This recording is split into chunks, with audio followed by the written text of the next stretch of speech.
बैठो। मैंने कभी सोचा भी नहीं था देवयानी कि इस तरह मैं अचानक जिंदगी के उस मोड़ पर तुम्हारे सामने दोबारा खड़ा हो जाऊंगा। तुमने मुझे ढूंढने की कोशिश क्यों नहीं की?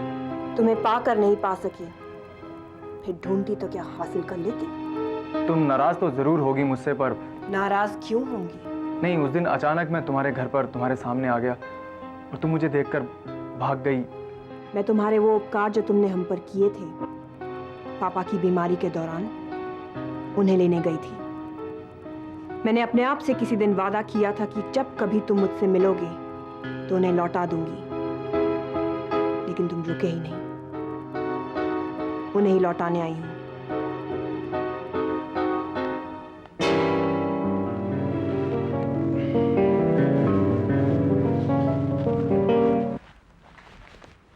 पापा कैसे हैं देवयानी?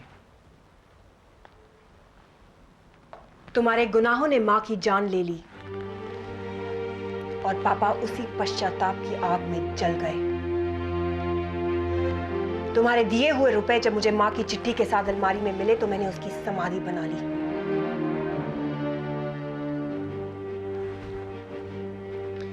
इस खाते में तुम्हारे पापों के ब्याज भी जमा है, इसे मैंने तुम्हारे नाम एंडोर्स कर दिया है।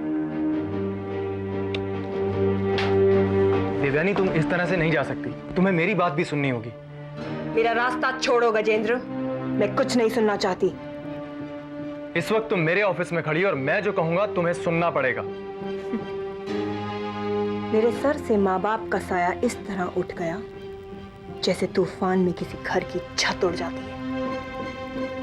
मुझे ये जमाना नहीं डरा पाया तो तुम क्या डराओगे? मैं दिन में ऐसे कई ऑफिस में जाती हूँ और तुम जैसे दरिंदे मेरे रास्ता रोकने की कोशिश करते हैं, लेकिन उनके पैर उनके खुद के पाप नहीं उठा पाते। देवयानी, मैंने तुम्हें बहुत तलाशने की कोशिश की, लेकिन तुम मुझे उस पते पर नहीं मिली।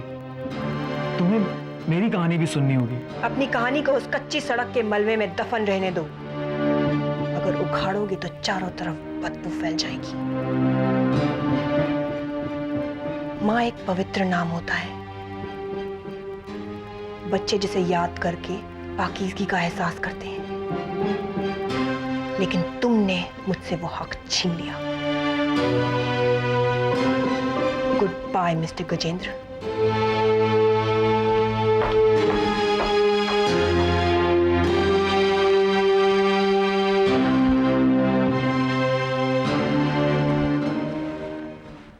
आप कुछ खाएंगी? सेब, संतरा या केला? नहीं खाइए, सेब बहुत अच्छा होता है। नहीं। संतरे में विटामिन सी होता है। Thank you. कुछ तो लीजिए। No thank you. ये तो छोड़िए, ये मेरी बहन है ना पूजा, ये बिल्कुल बात नहीं करती। एक्चुअली हम सबके हिस्से की बातें तो यही कर लेती है। पता है मैं इतना बोलती हूँ कि मेरे डैडी ने मुझे बर्थडे गिफ्ट क्या दिया मालूम? क्या? तोता मिट्टू। ये भी बोलता है वैसे, लेकिन अभी उसका मूड नहीं है। बोला मिट्टू। वैसे न्यूयॉर्क में क्या करती हैं? जी मैं अपनी मम्मी के साथ डांस क्लास चलाती हूँ। इसका मतलब आपने पढ़ाई छोड़ दी? अच्छी बात नहीं, पढ़ी है। ग्रेजुएशन कंप्लीट की है। कर ली? हाँ। मैं भी सोच रहा था कि अपना MBA वहीं चलकर पूरा करूँ। तो फिर क्यों नहीं आते हो? वहाँ पर तो बहुत सारे इंडियंस पढ़ाई करते हैं। हाँ, मैं ऐसे वही बोलती हूँ, वहाँ पर बहुत सारे इंडियंस है, चला जा, यहाँ पर इसका कुछ होने नहीं वाला। और अगर वहाँ पढ़ाई छड़ाई नहीं हुई तो तू आइसक्रीम पार्लर खोल लियो। अरे उन्हें सेब नहीं खाना है। अरे सेब खाना बहुत अच्छी बात होती है। मैं रोज सुबह दूध के साथ सेब, मेरे मिट्टू को भी सेब। कहाँ से चले आ रहे हो टोनी भैया? अमेरिकन द एम्बेसी मोट्रिमोनियल देने गया था। Wanted the young the beautiful the American the citizen for the शादी। तो मैट्रिमोनियल, वही मोट्रिमोनियल। ब्राइड नहीं लिखा? नहीं लिखा। ये तो बहुत बड़ी गलती की। ब्यूटीफुल अमेरिकन सिटीजन तो आदमी भी हो सकता है। ये कौन है? ये अंजलि है, न्यूयॉर्क से आई है। न्यूयॉर्क। हेलो तो my self the Agnihotri Tony. तुम अमेरिकन सिटीजन तो हो? हाँ, मैं अमेरिका में पैदा तो हुई हूँ। लेकिन तुम अमेरिकन सिटीजन हो या नहीं हो? अरे बेवकूफ, जो जिस देश में पैदा होता है वो वही का सिटीजन होता है। अंजलि अमेरिकन सिटीजन है। यहाँ क्या कर रही हो? जी मैं कुछ दिनों के लिए आई हूँ। किसी की तलाश में आई थी, मिल जाएगा तो शादी करके वापस यूएसए ले जाऊंगी उसे। मैरिज दो। कंट्रोल दो। मुझे चलना चाहिए। वैसे अगर आप कभी भी बोर हो जाए तो मुझे फोन कर लेना, मैं बातें करूंगी आपके साथ। तुम और क्या करोगी? Well, it was nice meeting you. Come again. Bye bye bye भैया, मिलती रहना तो। जल्दी आना। मैट्रिमोनियल भूल जाओ।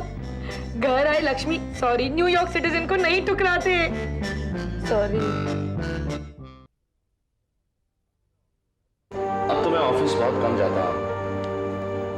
गजेंद्र और ब्रह्मदत्त ही सारा काम संभाल लेते हैं। ये दोनों मिलकर एक नया पब्लिक इश्यू निकाल रहे हैं। तुम्हारा ऑफर मैंने ब्रह्मदत्त के साथ डिस्कस किया था, वो तुमसे बात करेगा। हाँ, इतनी बड़ी कंस्ट्रक्शन कंपनी बनाने में हर्जा तो कुछ नहीं है, क्योंकि इस काम तो बहुत आने वाला है।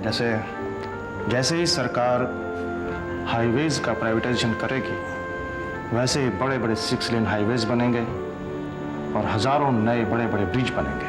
काम तो है। तो दीपक भी उसमें इन्वेस्ट कर देगा क्या?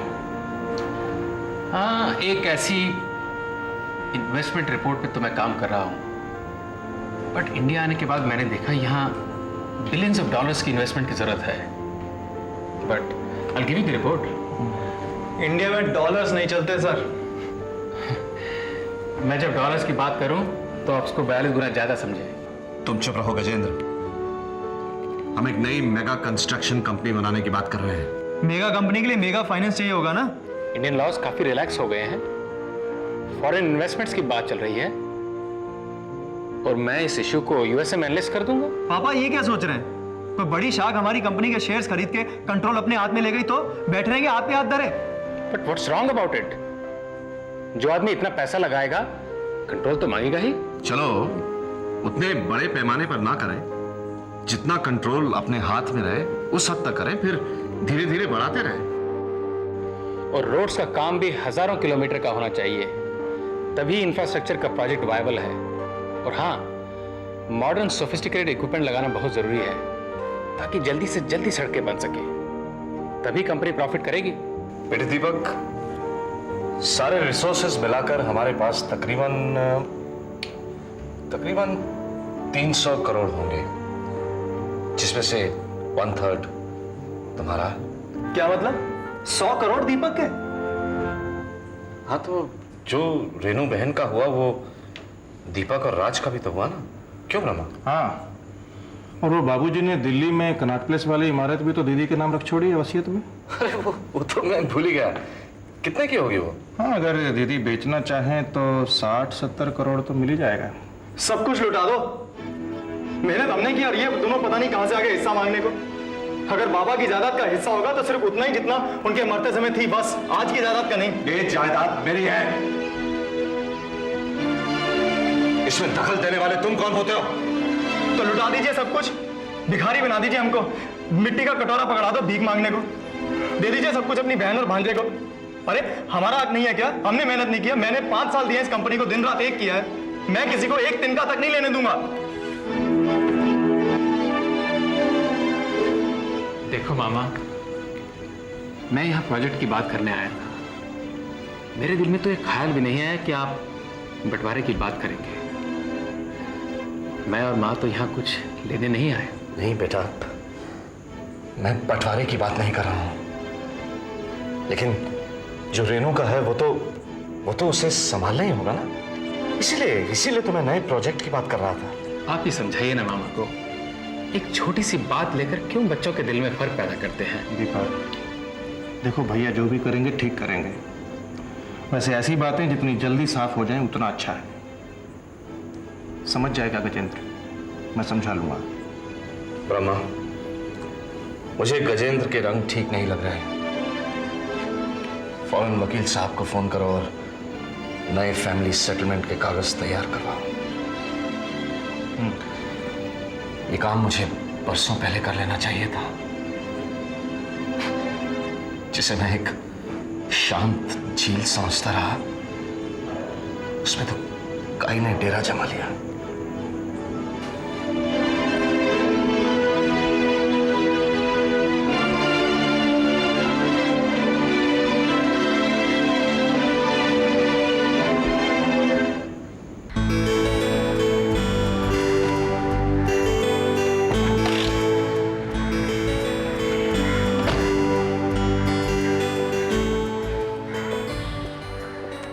अंदर चलो।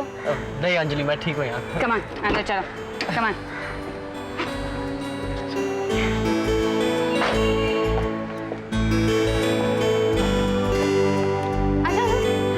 हेलो पापा। हाय, आ गई तुम? ये सीधे शूटिंग से आ रही है? शूटिंग से? अरे भाई, हीरो साथ है, इसका मतलब है कि शूटिंग से आ रही हो। पापा ये हीरो नहीं है, महेंद्र है। वैसे कौन है हीरो बन जाए? ऐसा करो, सीधे यहाँ से मेरे एक प्रोड्यूसर हैं। आप भी कमाल करते हो पापा। पहले से पूछिए तो सही कि ये हीरो बनना चाहता है कि नहीं। अच्छा बेटे, ये बताओ, हीरो बनना चाहते हो कि नहीं? कहो नहीं। जी नहीं। तू हंस क्यों रहा है? किस लिए हंस रहे हो तुम? जाके अपना काम कर। काम कर अपना। अंजू बेटे, एक बात बताऊं तुम्हें? हाँ? तुम्हें महेंद्र जैसा साथी चाहिए, जो बस तुम्हारी जुबान ही बोलता रहे। तुम दिन को रात को होगी तो ये रात कहे। क्यों महेंद्र, ठीक है ना? कहो, मुझे क्या मालूम? अब मुझे क्या मालूम? प्रेम। जी साहब। चाय लाऊं साहब? नहीं। ठंडा लाऊं साहब? नहीं। क्या लाऊं साहब? तोते का पिंजरा। तोते का पिंजरा? हाँ। पिंजरा साहब? पिंजरा, हाँ। जी साहब। तोता खाएगा साहब। पापा पिंजरा क्यों? पिंजरा इसलिए बेटे कि मैं बस महेंद्र के रहने का बंदोबस्त कर रहा हूँ। तुम इसे तोते की तरह रटा रही हो तो उसी में तो ठहराओगी इससे। पापा बेचारे को सताइए मत। चलो बेटा, नहीं सताते, नहीं सताते। अच्छा ये बताओ, हाँ। आज कहाँ गई थी? आज पूरे दिन भर महेंद्र के यहाँ पर थे।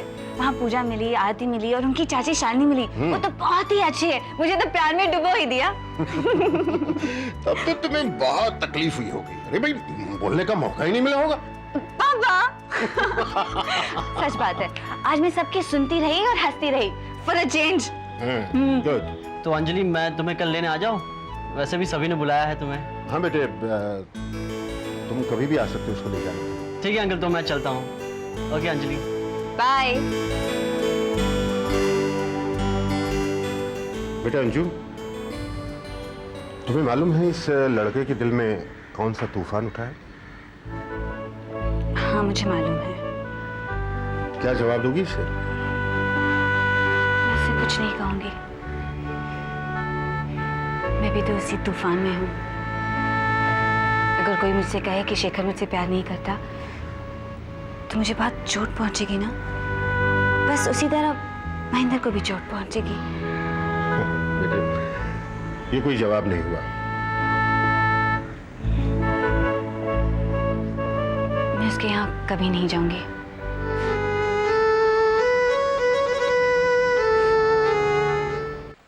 पार्वती बहन, चिंता ना करें आप। लल्लन ने कच्ची गोलियां नहीं खेली हैं। ऐसा चक्कर चलाऊंगा कि दोनों माँ बेटे अमेरिका तुम दबाकर भागेंगे। भाई साहब, बहुत बेशर्म लोग हैं ये। इन पर किसी बात का असर नहीं होने वाला। माँ 150 करोड़ के आगे तो कोई भी बेशरम हो जाएगा। पार्वती बहन, इसमें बहनोई जी का दोष है जो उनको यहाँ तक लेकर आए हैं। उन लूटने वालों का क्या दोष? यहाँ उनको आने की जरूरत ही क्या थी? रात गंगा में बहाई होती और वहीं से चले गए होते अपने पाप धोकर। बहनोई जी तो इनको लेकर यहाँ आए हैं। पति की जगह खुद ही मर जाती तो अच्छा था ना, कांटा तो निकलता हमारा।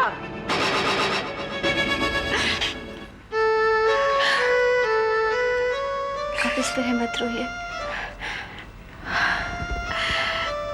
उन्हें गलतफहमी हुई है।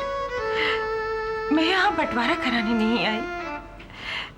मैं तो तुम सबसे मिलने चली आई। दुख पड़ा तो पिता समान भाई के साए में अपना मन शांत करने चली है।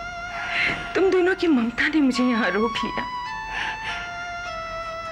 आप यहाँ आई तो मुझे ऐसा लगा मेरी माँ मिल गई है। बड़ी दीदी सब कड़वा कर देती हैं। आप उनकी बात मत सुनिए। आपको मेरी कसम है, अपना दिल मत मैला कीजिए। कौन सह पाएगा भाभी की अंगारों जैसी बातें? आग तो पहले ही लग चुकी थी इस घर में, गजेंद्र और भाभी की वजह से, और ऊपर से लल्लन घी का काम कर रहा है। यह हवेली है बड़े रईसों की, पैसे वालों की। भावनाएं क्या हैं, रिश्ते क्या हैं, ये लोग क्या समझेंगे दीदी? और कभी सोचा है कि बच्चों पर इसका क्या असर पड़ेगा? मैं तो